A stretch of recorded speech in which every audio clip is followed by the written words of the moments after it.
bersama saya Sandra Kwi dalam dialog interaktif.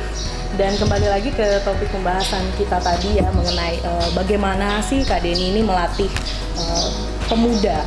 sosok pemuda Papua begitu ya, dengan segala keterbatasan yang ada, kemudian dipanggil untuk tinggal di rumah dan dilatih dan sebagainya. Itu kan pasti butuh dedikasi, bukan hanya sekedar otak juga, tapi juga memerlukan hati yang besar. Nah, bisa diceritakan nggak sih pengalamannya selain melatih Katograd ini juga sempat melatih beberapa anak juga ya?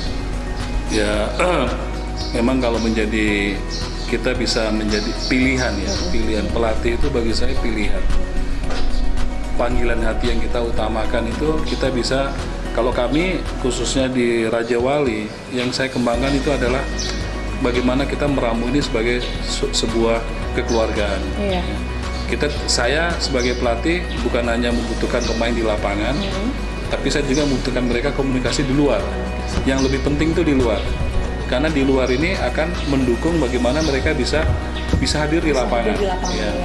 Dan saya pun tidak bisa juga terlalu mungkin menekan mereka dengan segala intervensi yang seperti ini, karena kita lihat kondisi juga. Dan saya bilang mereka cintai dulu bola volinya dulu ya. Kalau kamu sudah mencintai bola voli, berarti kita menganggap itu kebutuhan kita. Sama dengan saya. Ya. Ketika mungkin saya sudah sibuk kegiatan di kantor, bandara apa, saya punya waktu misalnya 15 menit, saya pasti akan hadir.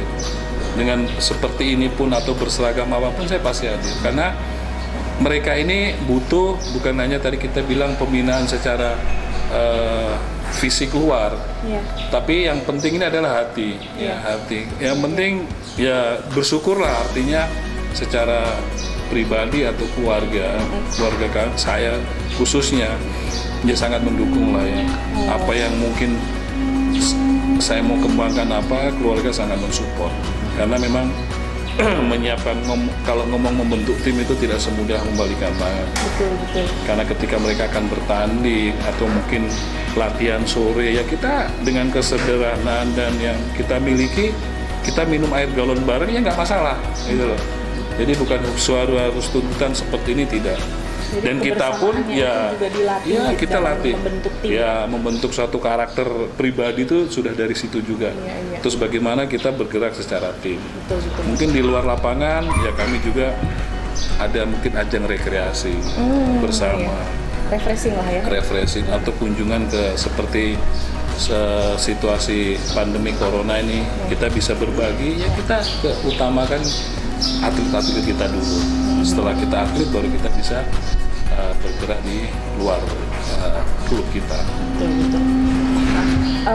Kalau prestasi yang sudah diraih adik Tograd ini apa saya bisa diceritakan? Sudah pernah mengikuti kompetisi dari mana? Saya kan tadi sudah disebutkan juga waktu bergabung dengan klub Raja Wali juga sempat mengikuti event-event yang ada di Merauke ya. Nah, itu bisa diceritakan pengalamannya mulai dari kompetisi tingkat daerah, terus provinsi juga ya, sampai di nasional. Silakan. Kalau Vincent saya ikut waktu itu pertama kali antar klub di Merauke ya? Merauke sini. Area Merauke. Berarti masih tergabung dalam grup Raja Wali ya? Iya. Kemudian? Dari situ, dari KONI melihat saya untuk tarik di KONI Merauke. Habis itu kita berangkat ke Jawa. Jawa Open Turnamen di Sudarjo. Pertama kali saya berangkat di Sudarjo, habis balik dari sana kita antar klub lagi di Merauke sini. Kami dapat juara 2 di Merauke sini antar klub ya. Itu lomba tingkat? Ya, Open Turnamen antar klub ya? Klub di Merauke. Iya. Oke. Terus yang tingkat provinsi bisa diceritakan pengalamannya? Dari tingkat provinsi, saya dipilih dari Kabupaten Merauke untuk mengikuti voli pasir dengan pasangan saya, Mesak Yatson Wetino. Kami berangkat dan itu pun saya baru satu kali. Baru satu kali. Yang di luar Merauke itu pertama kalinya ya? Di Kapolda Cup kalau tidak salah ya? 2019. lalu. Ya. Nah, dan itu pertama kali keluar daerah, kemudian mendapat juara 2 kalau tidak juara salah. 2. Runner Ya, up ya. Wah, runner up. itu sudah bagus sekali ya. Maksudnya dalam hitungan dia kan baru pertama kali keluar daerah. Ya. Dan itu juga bimbingan dari Kak Denny juga ya. Iya, betul. Sama-sama dengan temannya yang tadi. Iya. Oke. Terus kemudian setelah itu dari daerah sudah mengikuti kompetisi, kemudian tingkat provinsi dan juga sampai di tingkat nasional. Nah, itu bagaimana itu prosesnya? Prosesnya setelah saya ikut Kapolda Cup, saya dipilih dari Popnas. Popnas. Ya. Dipilih. Sebenarnya saya pertama dipilih dari indoor, Popnas indoor. Oh, volley indoor. Volley indoor, Indoor. tapi volley indoornya tidak dimainkan. Makanya dari volley pasir ambil dari volley indoor, baru bawa ke volley pasir. Jadi sebenarnya berarti Kak Denny ini pertamanya ini sebenarnya si adik Togret ini dari volley indoor. Indoor, Ya? ya. Kita memang semua sejarahnya dari indoor. Dari indoor. Tinggal lihat potensi tadi. Iya. Karena kita potensi bisa mencuri nama untuk Merauke, kita bisa di pasirnya. Pasirnya. Kebetulan tahun sebelumnya juga pasangan yang dengan Togret si Yason Ya. itu juga runner up di tahun 2018. Runner up tingkat Provinsi, atau Kapolda Cup. Oh, iya. Kalau Kapolda Cup ini melibatkan seluruh Polres ya. Oh, oke. Terus di tahun 2019 ya kebetulan yang mendampingi langsung ke Jayapura rekan saya pemain senior si Pepeng Ya. yang mendampingi. Jadi kita rubah lagi pasangan. Togret kita beranikan masuk ke pasir dengan si Yason yang lama. Oh. Ya, yang pasangan lama dari 2018. Iya. Disitulah kita bisa tampil di rail finalnya. Di situ juga kita membuat sedikit terobosan lagi ya. Kita buat yang putri. Ya. Oh. Putri ini Volley baru pasir juga. Kebetulan ya binaan saya juga. Ya yang sekarang dia terpilih menjadi tim PON Papua, si Noni Utagi ini. Iya. Pasangannya Mila Sayuri dan luar biasa mereka menjadi juara ketiga Oh, wow. provinsi. Iya. Nah dari prestasi itu Noni sekarang sudah menjadi bagian dari tim PON Papua bersama ada anak Merauke juga Untuk Jessica PON 20 Balagese. Ya. PON 20 nanti. Jadi nanti Togret akan bergabung ya dengan mereka itu Noni CS itu Oh, oke. dalam training centernya di Bali. Iya.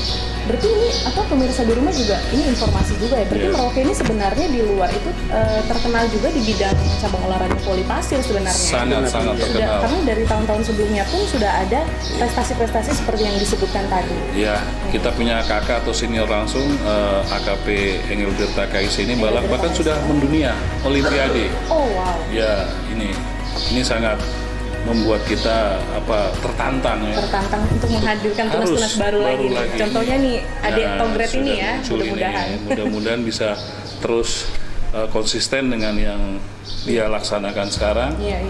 Ya, saya juga cuma pesan bahwa kebanggaan seorang pelatih itu cuma ketika melihat atletnya berhasil. Ya. Dan untuk tingkatan atlet di Indonesia negara kita, prestasi tertinggi ya PON itu. Iya. Kita nggak bisa bilang Porda atau Popnas apa, PON. Ketika kamu sudah resmi jadi atlet, makanya saya bilang mereka, tunjukkan kualitas, kuantitas dan prestasimu, kamu akan dihargai orang. Ya. Kita nggak mau minta penghargaan atau apa, tapi tunjukkan dengan apa, kerja keras saja. Kita nggak bisa tidur di rumah, nongkrong di rumah, terus kita juara, nggak bisa. Harus apa? Kerja keras. Kerja keras. Dan harus ada kemauan juga dari diri Iya. sendiri seperti adik Togret. Tadi kan kembali yang saya bilang, mencintai dulu. Mencintai dulu. Kalau kamu sudah mencintai itu urusannya gampang. Adik Togret apakah sudah mencintai bola voli? Sudah ya? Iya. Sudah jadi Ya. ini ya, atlet untuk PON nanti kok ya. Apalagi kalau jenjang dia sudah ini, makanya saya bilang mentransfer Iya. motivasi itu ke yang lainnya. Betul. Ayo, mari yang lain ini kita semakin lebih semangat. Dan saya harapan ini PON 20, bila perlu nanti PON 21 lebih banyak lagi anak Merauke yang tampil di ajang PON. Betul, mudah-mudahan. Ini tantangan. Benar, ini tantangan. Dan Apalagi butuh- ini sekarang kita tuan rumah PON. Wah, kita tuan rumah. Harus benar-benar menunjukkan taring kita nih. Iya. Nah terus kemudian lanjut lagi tuh dari kompetisi-kompetisi dari tingkat daerah ya Kak Denny ya, kemudian juga sampai provinsi juga langsung mendapat juara. Terus dan sebenarnya juga sebelum tergabung menjadi salah satu atlet untuk PON 20 nanti ini si Adek Togrep ini sudah pernah mengikuti ini ya, kompetisi tingkat nasional ya, yang Popnas itu ya. Iya. Nah, itu tahun berapa? Tahun 2019. 2019 Iya, juga. di tahun yang sama Di juga. tahun yang sama juga. Oh, wow. Nah, kemudian semenjak terpilih menjadi atlet untuk mewakili tim voli pasir di PON 20 nanti, apakah sudah ada pelatihan? Saya dengar juga kemarin sudah sempat mengikuti training center di Bali ya. Iya. Nah, itu bagaimana bisa diceritakan pengalaman di sana? Pengalaman ke Bali, Mm-mm. waktu saya di Bali ya kami latihan. Latihan ya? Ya latihan. Uh-uh. Latihannya jadwalnya Berapa lama itu? 1 bulan. 1 bulan? Iya. Latihannya jadwalnya pagi sore. Pagi sore. Iya. Pasti kan latihannya ada yang berbeda nih, karena kan Iya. pasti agak sedikit khusus ya latihan untuk menuju PON ini pasti agak sedikit khusus. Ada mungkin tips-tips khusus yang kamu pelajari dari sana sebagai atlet di Bali. Mungkin ada kebiasaan-kebiasaan yang tidak biasa seperti latihan di Merauke. Iya. Bisa Kalau diceritakan. pola makannya juga beda. Pola makannya juga beda ya. Iya. Berarti memang khusus sekali dilatih Iya. di sana ya. Oke baik, jangan dijawab dulu lebih lanjut. Nanti kita cerita lagi lebih lanjut mengenai pelatihan di Bali ini setelah pesan-pesan berikut ini. Pemirsa, jangan kemana-mana, tetap bersama kami dalam Dialog Interaktif.